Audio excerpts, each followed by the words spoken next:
I want to talk a little bit more about Singer Model 20s, which were sold as a first sewing machine for a child and also as light household duty. Now, yesterday I was talking about how in landscape design you would only really need a 237 if you were going to do everything with sewing thread, and I misspoke in that video in that a 237 has the basics that you need without all the bells and whistles. But I want to go back to the Model 20. Chain stitching was used before the zigzag was invented. Before lock stitches were invented, there was a French tailor that used chain stitch machines to make French military uniforms. And so the idea that you need to have a lock stitch machine is somewhat questionable. I mean, if he could make French military uniforms with a chain stitch machine, then we should be able to handle things with a chain stitch machine. But anyway, yesterday one of my examples was a service dog cross-stitch piece of fabric that I am going to put Velcro on the back of, and they're going to be stickable so that people with service dogs, they don't have to keep buying like coats and sweaters that say service dog. You can just have Velcro patches on your animal's clothes and stick the label right on there. But what I was doing was zigzagging the edges so they didn't fray. So now I'm doing the same thing with a chain stitch and testing whether or not a chain stitch will also keep it from fraying. And you can see, let me get that in the view. See how that pulled up the stitch? Now a zigzag goes back and forth. So when you're pulling on the threads like this, you never really get one line of stitching, you get a half a line of stitching. So that's why zigzag is popular for that. The other thing I want you to notice is, see how it puckered? Now this is the simplicity of a Model 20. I didn't loosen the tension fast enough, and it puckered. Now the only thing you adjust on a Model 20 is the tension. So I'm doing another one because I think a chain stitch will keep it from fraying. I think where I just showed you where the stitches lifted up is because the fabric is not actually cut evenly, and when I pulled the threads up, I was pulling like 4 rows instead of just 1 row. But I can flatten this one out that has puckered when I iron it and I sew on the Velcro, but it's better to do it right the first time. So with a Model 20, you have to be very conscious of your tension. It's the only thing you change on this simple chain stitch machine. So let's do another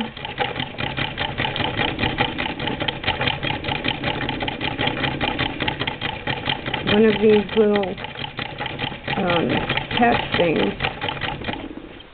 Now I did oil the machine, and it's starting to pucker just a little bit, so I'm going to release the tension even more.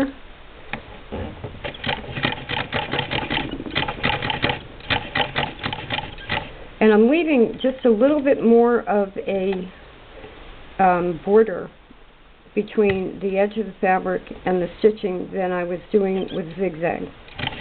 With the zigzag, I was almost doing a satin stitch edging on it.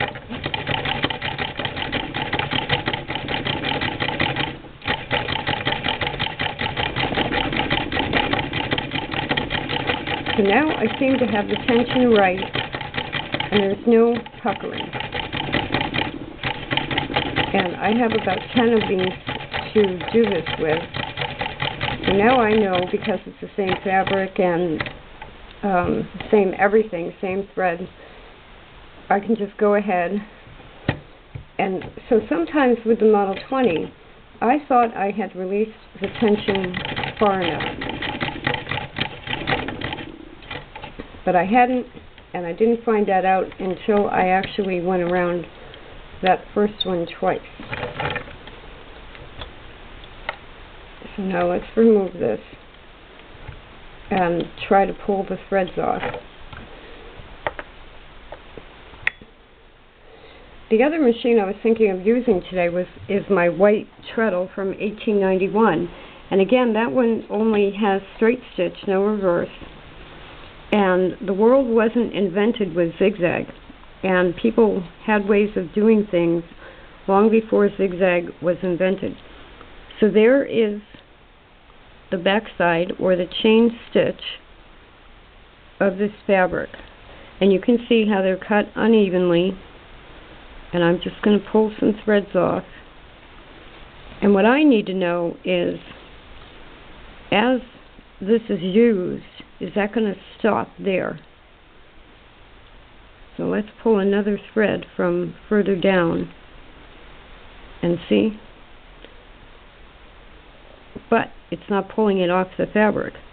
It won't come off of there. It is stopping the frame, because most people that have service dogs aren't going to sit there and pull the threads off their badges anyway. But it's a test to make sure that when you make something, especially for someone else, you want to make sure it's not going to fall apart.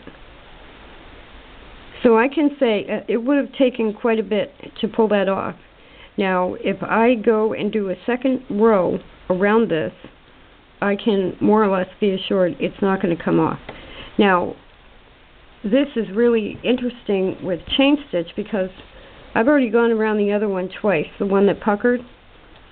But the beauty of a chain stitch, if I can do it, is that you can actually pull the whole stitch out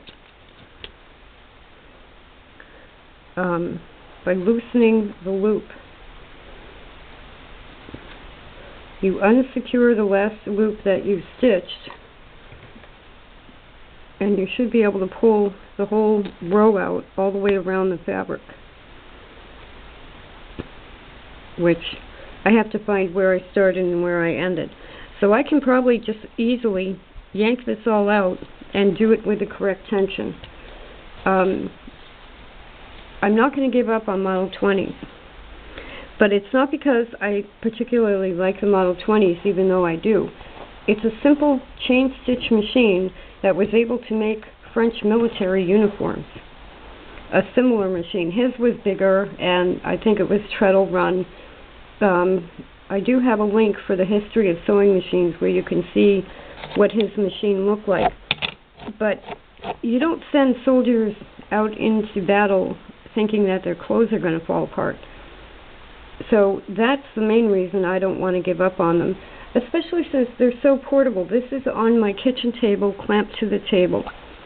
And we get spoiled with inventions.